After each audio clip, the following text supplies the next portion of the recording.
Welcome to another episode of CASS Dialogues. I am Mustafa Bilal, a research assistant at the Center for Aerospace and Security Studies, Islamabad. Mosaic warfare has become a defining concept in modern air power, promising flexibility and distributed lethality in contested environments. However, recent events have questioned these ideas, particularly the role of centralization. In this episode, we will explore what mosaic warfare means, how centralization works, why it remains contested, and how the Pakistan Air Force applied mosaic warfare principles against a centralized adversary. Before closing with reflections for PEF personnel. To discuss this, we are joined here by Air Vice Marshal Nasser Wyne, Director CASS. Sir has over 3 decades of distinguished service in the Pakistan Air Force. Welcome, sir. Let's start simple. What is mosaic warfare? To understand mosaic warfare, take an example of mosaic tile. You break one piece, the full picture remains. Mosaic warfare is decentralized, distributed, and resilient. In it, no one commander controls everything.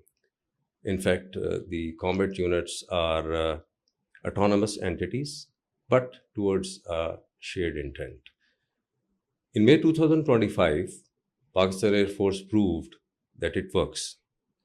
And it proved it against an Indian Air Force, which was 3 times bigger the size. So I believe that mosaic warfare will always work if it is executed properly. Interesting. Sir, the opposite of mosaic warfare is centralization. What is centralization and how is it achieved? Centralization puts all the available assets under single one commander and his ability to control everything. Fighter aircraft, drones, strikes, everything. To understand it in a better fashion, consider an Air Force commander who is sitting in an ops room and he has big screens in front of him. He's getting all the information about his own assets, enemy dispositions, everything is on those screens itself. So he's controlling the entire campaign all by himself. In fact, with the advancement of technology and things getting miniaturized, he does not even require an ops room. He can do that sitting on his laptop itself.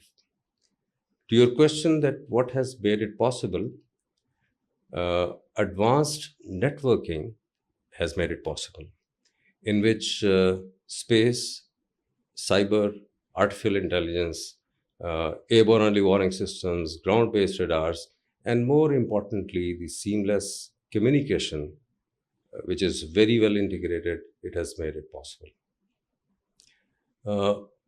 This idea was championed by the Western Air Forces and thus later followed by many other air forces, including the Indian Air Force. In theory, this idea is very good. It is efficient, precise, and controlled. But in reality, it is very fragile. You break one node, the entire system fails. So that is why it is not recommended to have a completely centralized campaign controlling. Well, sir, would you say that centralization is now a myth, especially after May 2025? Mustafa, the war is not a simulation exercise. It is a high tempo of operations, chaotic, and there is a lot of fog during the war itself. The centralization creates single point of failure. Command nodes, communication links, senior leadership. You hit any one of these, the entire system fractures. It does not bend, it actually practically fractures. That is what Pakistan Air Force did to Indian Air Force in May 2025. Pakistan Air Force executed a decentralized mosaic warfare against a centralized Indian Air Force, and that is how it could achieve those results which are being taught amongst the air power institutions. Why call it a myth? Because it centers on a concept that the technology can replace the human judgment, which is absolutely wrong. Wherever we have seen that there is centralization, there are chances that the commander is likely to over control. And whenever there is a over controlling and fog of war, confusion, it is always a disaster. That is why I call it a myth. Sir, you mentioned that the Pakistan Air Force executed Mosaic warfare against the centralized Indian Air Force. Could you please expand on that? How Pakistan Air Force executed Mosaic warfare? Pakistan Air Force did it by delegating the authorities to the operational authority to the mid-tier commanders. There's a very important thing which we must understand that is called commander's intent.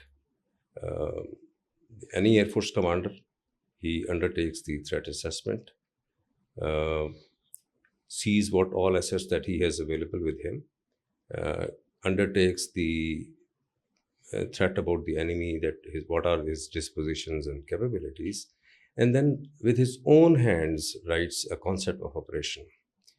In that concept of operation, it is defined clearly that how that air force is going to fight against a particular adversary. And in that concept of operation, the commander's intent is very clearly spelled out. The commander's responsibility does not finish here. He is supposed to make all those assets available to fight against that adversary. And more importantly, he is supposed to train his force according to his intent and make sure that each and every person, to the last person in the institution, understands what is the commander's intent. So, while delegating the authority to the mid tiers, the Pakistan Air Force actually gave that authority to shoot and fight to flight leaders, to the air defense controllers sitting on the controls. And by virtue of that, they were at the liberty to make their own analysis and take their own decisions. So that is the importance of commander's intent. By virtue of this clarity in their mind, Pakistan Air Force could perform the way it did in May 2025. Interesting. Well, sir, to conclude today's episode, do you have any final words for PF personnel listening today? Pakistan Air Force, I would say that you proved that the strategy works. It is not the size or the numbers which matter, it is the strategy itself. You also proved that the uh, mosaic warfare is reality, it is the future.